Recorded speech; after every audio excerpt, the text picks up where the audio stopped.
Right now, let's bring in Michael Vick, Philadelphia Eagles quarterback, joining us live on SportsCenter, coming off that amazing 38-31 comeback victory.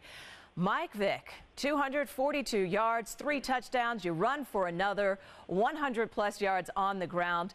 After sleeping on it tonight, what are your thoughts on the game? Well, it definitely feels a lot better when you wake up the next morning and you win the football game. It was a tough game. I wish it would have never got to the point where we had to fight back in the end and come from behind with such a short period of time. But it's very gratifying when you do.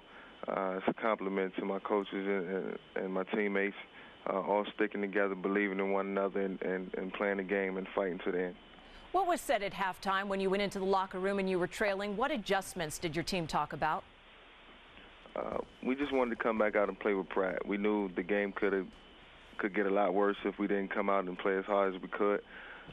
We had to reevaluate the game plan and figure out what could we do to counter what they were doing, and how could we attack and be efficient doing it. And we was able to come out and make some plays. A couple hurdles that we had to cross, a couple turnovers. But after a while, we just got it together. Everybody figured it out, and we just pressed forward and tried to do everything that we could to put ourselves back in a position to win the game. How aware were you of the actual score, down 21 points with about 7.5 minutes left? Well, when we was down 21, I knew time was running out, and we needed some plays. We needed some big plays, and we had to go into our 2-minute drill and just be efficient and move the ball and get in and out of the huddle as quick as we could. Tempo was the main thing, and everybody understood that. And the guys buckled up. We knew what was at stake. It was a big game and against a greater divisional opponent, and I don't take anything away from those guys. So we just laid it all out on the line. The Giants didn't seem prepared for your onside kick that was so easily recovered by your team. How surprised were you by that? I was very surprised. I wasn't prepared for the onside kick either. I guess sometimes, when you don't know it's about to happen, that's when they have a high tendency to work. Before I knew it, we was back out on the field. My offensive coordinator, Marty Morningwig, and I were over on the sideline, game planning, getting ready for the next possession. And before we knew it, we had the ball, and that's when I felt the momentum shift. Michael, it seemed like in the fourth quarter, all of a sudden, maybe the last 5 minutes or so, you suddenly had huge lanes to run. And you had 3 big runs in the quarter, beating their blitzes. What adjustments did you make either on the field, or was it something you were seeing from the sideline?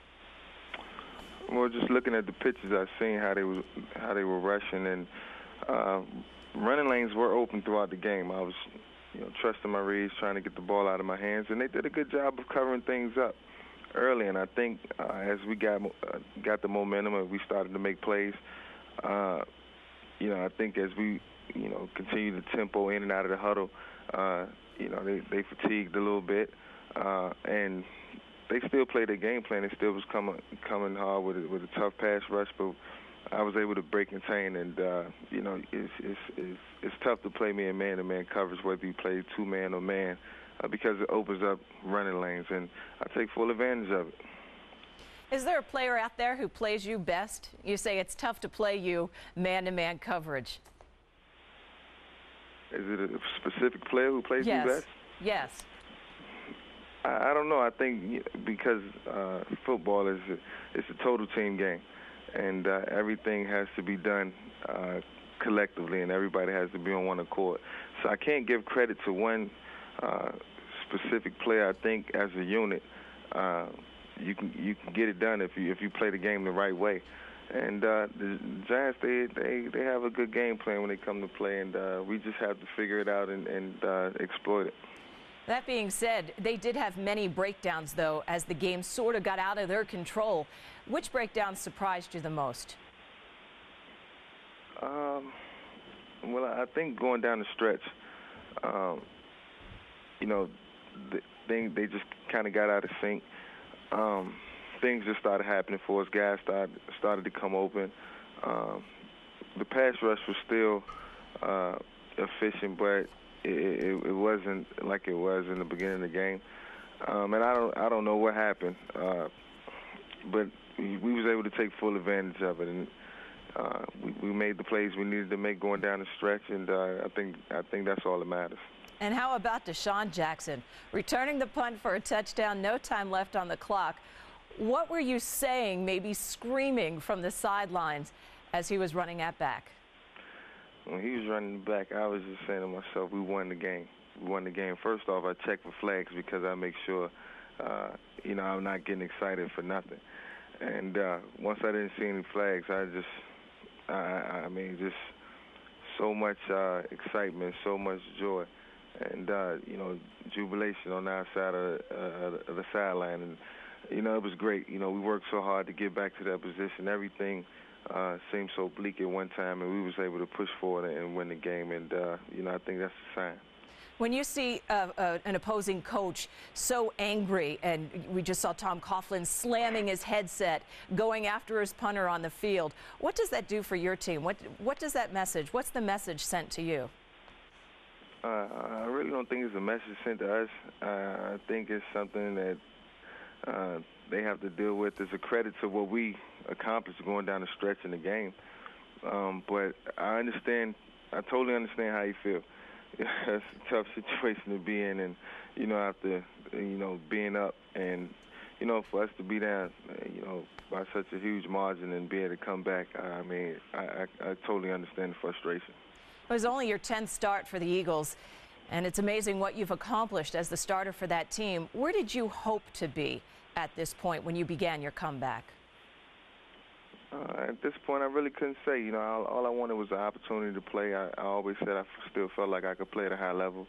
I said it last year, and I believed in it. I believe in myself and my abilities, and I just wanted an opportunity to play again, and didn't envision having the success that I had now so early.